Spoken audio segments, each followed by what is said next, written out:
వ్యాప్తంగా వినియోగదారులకి సామాన్య ప్రజలకి ఒక పండుగ.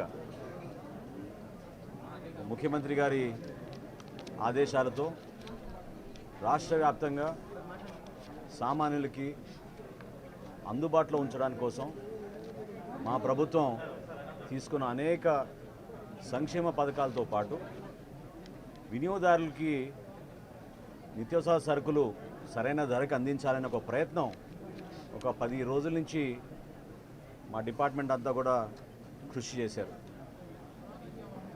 అనేక ప్రాంతాల్లో రైతుల గురించి మేము కలిసినప్పుడు వాళ్ళ సమస్యలు మేము అర్థం చేసుకున్నప్పుడు ఉప ముఖ్యమంత్రి గారు పవన్ కళ్యాణ్ గారు కాకినాడలో కూడా మేము రైతులకి ధాన్యం కొనుగోలు విషయంలో అన్యాయం జరుగుతున్న దానిపైన ఆ రోజు కూడా మేము పోరాటాలు చేశాం. గిట్టుబాటు ధర, కనీస మద్దతు ధర అనే 2 అంశాలపైన రైతుకి ఎక్కడ అన్యాయం జరగకూడదని చెప్పి మా శాఖ నుంచి మేము గత ప్రభుత్వం సుమారు 36,000 కోట్ల రూపాయలు కార్పొరేషన్ ద్వారా రుణాలు తీసుకుని 1,650 కోట్లు బకాయిలు రైతులకు చెల్లించకుండా వెళ్ళిపోయింది. అయినా కానీ ఇంత క్లిష్ట పరిస్థితుల్లో, ఆర్థిక ఇబ్బందుల్లో గౌరవ ముఖ్యమంత్రి గారి చొరవతోటి, ఉప ముఖ్యమంత్రి గారు చూపించిన చొరవతోటి 1000 కోట్ల రూపాయలు తక్షణమే ఆర్థిక సాయం ఏదైతే రైతులు మేము చెల్లించాలో 1,600 కోట్ల నుంచి 1000 కోట్ల రూపాయలు మేము ఆల్రెడీ చెల్లించాం. ఇంకొక 600 కోట్ల రూపాయలు త్వరలోనే చెల్లించాల్సిన అవసరం ఉంది. అది కూడా చెల్లిస్తాం. అందులో భాగంగా ఒక సమీక్షా సమావేశంలో ముఖ్యమంత్రి గారు ధరల గురించి ఒక స్థిరీకరణ తీసుకురావాలనే ఆలోచన వచ్చినప్పుడు అధికారులు మేము అందరం కూడా రాష్ట్ర వ్యాప్తంగా ఉన్న రైస్ మిల్లర్స్ని, హోల్సేలర్స్ని, రీటైలర్స్ని, సప్లయర్స్ అందరిని కూడా ఆహ్వానించి ప్రజలు ఎదుర్కొంటున్న సమస్యలపైన స్పందించాల్సిన బాధ్యత సమాజంలో మీకు ఉంటుంది. ఇదో కుటుంబ సమస్యగా మీరు కూడా భావించాలి. ఎందుకంటే ప్రతిరోజు ధరలు విపరీతంగా పెరిగిపోతున్నాయి. కందిపప్పు 181 రూపాయలు కిలోకి అమ్ముతున్నారు మార్కెట్లో. సామాన్యులు పాపం చాలా ఇబ్బంది పడుతున్నారు. వాటి గురించి చర్చించినప్పుడు వాళ్ళందరూ కూడా పెద్ద మనసుతోటి రాష్ట్ర వ్యాప్తంగా ఒకే ధర అందించాలనే ఒక ఆలోచనతోటి ఒక 4 రోజులు కసరత్తు చేసి మా అధికారులంతా ఈ రోజున సుమారు 284 అవుట్లెట్లలో ఈరోజు కందిపప్పు ప్రతి వినియోగదారుడికి కేవలం 160 రూపాయలు కిలో చొప్పున అందిస్తున్నాం. అదేవిధంగా సూపర్ ఫైన్ రైస్ క్వాలిటీ 49 రూపాయలు కోటి, 48 రూపాయలు కోటి ఆ రైస్ కూడా ప్రతి ఒక్కరికి అందుబాటులో ఉంచేటట్టు రోజుకి 391 క్వింటాళ్ళు, మెట్రిక్ టన్నులు దాదాపు మాకు ఉన్న స్టాక్ని మేము బేస్ చేసుకుని రాష్ట్ర వ్యాప్తంగా ఈ రోజున 125 క్వింటాళ్ళ కందిపప్పు ప్రతిరోజు అందుబాటులో ఉంచేటట్టు మేము ఒక నిర్ణయం తీసుకుని వినియోగదారులకు అందిస్తున్నాం. వీటితో పాటు మేము రాబోయే రోజుల్లో ఖచ్చితంగా వీళ్ళందరికీ కూడా పంచదార కానివ్వండి, కందిపప్పు కానివ్వండి, రాగి కానివ్వండి, మిల్లెట్స్ కానివ్వండి, ఇవి పంపిణీ చేయాలని ఒక ప్రణాళిక సిద్ధం చేసుకుంటున్నాం.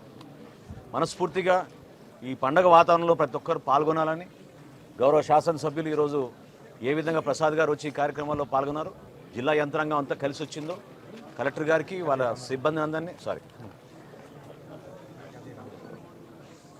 జిల్లా యంత్రాంగానికి మనస్ఫూర్తిగా నేను ధన్యవాదాలు తెలుపుకుంటున్నాను. ఈ కార్యక్రమాల్లో పాల్గొనాల్సిన బాధ్యత మనకు ఎందుకు ఉందంటే, రైతు బజారుల్లో ఈ పంపిణీ చేస్తున్నప్పుడు మనందరం కూడా ప్రజాప్రతినిధులుగా ప్రజలకి అర్థమయ్యే విధంగా, తెలిసే విధంగా అందరూ కూడా ఈ సౌకర్యాన్ని ఉపయోగించుకునే విధంగా ముందుకు రావాలి. సో ఈ కార్యక్రమాల్లో పాల్గొని విజయవంతం చేసినందుకు, మమ్మల్ని ఆహ్వానించినందుకు పెద్దలు గద్దె రామ్మోహన్ గారికి, అదేవిధంగా ఇక్కడ ఉన్న పార్టీ నాయకులందరికీ కూడా మనస్ఫూర్తిగా నేను ధన్యవాదాలు తెలుపుకుంటున్నాను. భవిష్యత్తులో మేము చేయబోయే కార్యక్రమాల్లో రైతుకి ఖచ్చితంగా న్యాయం జరుగుతుంది. వినియోగదారుడు కూడా అదేవిధంగా సరైన ధరల్లో నాణ్యమైన సరఫరా చేసే విధంగా సరుకులన్నీ కూడా మేము అందిస్తాం. దీంతో పాటు మేము రాష్ట్ర వ్యాప్తంగా ఎక్కడ కూడా పొరపాటు జరగకుండా మా పబ్లిక్ డిస్ట్రిబ్యూషన్ సిస్టంలో సామాన్యులకి అందించాల్సిన రైస్ని ఎక్కడ కూడా పొరపాటు జరగకుండా, అవకతవకలు జరగకుండా అందించే బాధ్యత కూడా మేము తీసుకుని అన్ని ప్రాంతాల్లో మేము దాడులు చేసుకుంటూ ఎక్కడ కూడా పొరపాటు లేకుండా మిల్లర్స్ అందరినీ కూడా సహకరించమని నేను కోరడం జరిగింది. దానికి వాళ్ళు మనస్ఫూర్తిగా ముందుకొచ్చారు.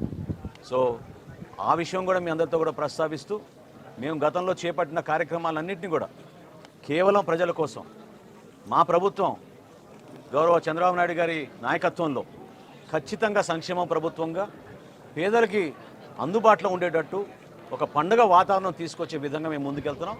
దానికి మీరందరూ కూడా సహకరించమని మనస్ఫూర్తిగా కోరుకుంటున్నాను. సార్ ఇంకా ఈ నెంబర్స్ ఏమైనా పెరుగుతాయా? స్టాల్స్ నెంబర్స్ పెరుగుతాయి అంటే మొదటి రోజు కదండి, ఈ రోజు ఉన్న స్పందన చూసి ప్రతి ఒక్కరు కూడా చాలా ఆశ్చర్యపోతున్నారు. ఇప్పుడే నేను ఎమ్మెల్యే గారితో కూడా నేను మాట్లాడినప్పుడు అదే అన్నాను, రైతు బజార్లో ఈ విధంగా స్పందించడం అనేది చాలా గొప్ప విషయం. 284 అవుట్లెట్లు ఈరోజు ప్రారంభించాం. ఇది కేవలం రైతు బజార్లే కాదు, మన రాష్ట్రంలో ఉన్న హోల్సేలర్స్ అందరూ కూడా, రీటైలర్స్ అందరూ కూడా ఇదే ధరకు అమ్మాలనే ఒక నిర్ణయానికి వచ్చాం. సో పెద్ద పెద్ద రీటైలర్స్, డీమార్ట్ కానీ, రిలయన్స్ కానీ, ఉషోదయ కానీ, ఇవన్నీ అవుతాయి ఉన్నాయో సూపర్ బజార్లు, వాటన్నింటిలో కూడా ఇదే ధరకి 160 రూపాయలకి కందిపప్పు సామాన్యులకు అందించే విధంగా చర్యలు తీసుకున్నాం. అంటే దీనికి ఏమైనా వాళ్ళతో మాట్లాడడం అరేంజ్మెంట్ చర్చ జరిగింది, వాళ్ళు అంగీకారం వచ్చినాకనే మేము నిర్ణయం తీసుకుని ప్రకటించాం. ఏమండి, గ్రీన్ ఛానల్ రన్ చేశారు, పీడిఎస్ రైస్ ఇంపార్టెంట్ అని చెప్పారు.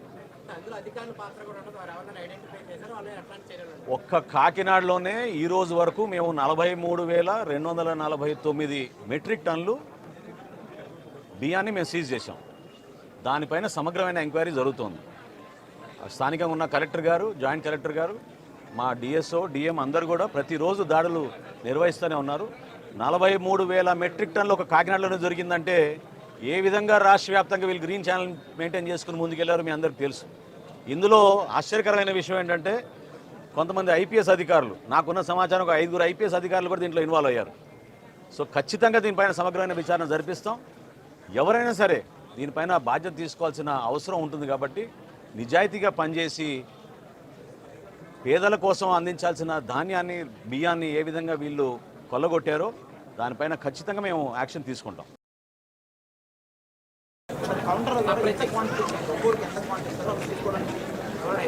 బియ్యం 5 కిలోలండి, కందిపప్పు 1 కిలో అండి.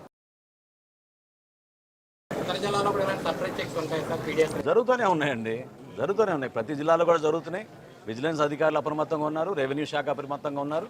ఖచ్చితంగా దీనిపైన సమగ్రమైన విచారణ జరిపే విధంగా క్షేత్రస్థాయిలో ఎక్కడ కూడా పొరపాటు జరగకూడదు. పీడిఎస్ సిస్టమ్ ద్వారా అందించాల్సిన బియ్యాన్ని పేదవాడికే అందించాలి. అంతేగాని దళారుల కోసం కొంతమంది రాజకీయ నాయకులు వాళ్ళు వేల కోట్లు సంపాదించిన దాన్ని మాత్రం మేము ఖచ్చితంగా దానిపైన సీరియస్ యాక్షన్ తీసుకుంటాం.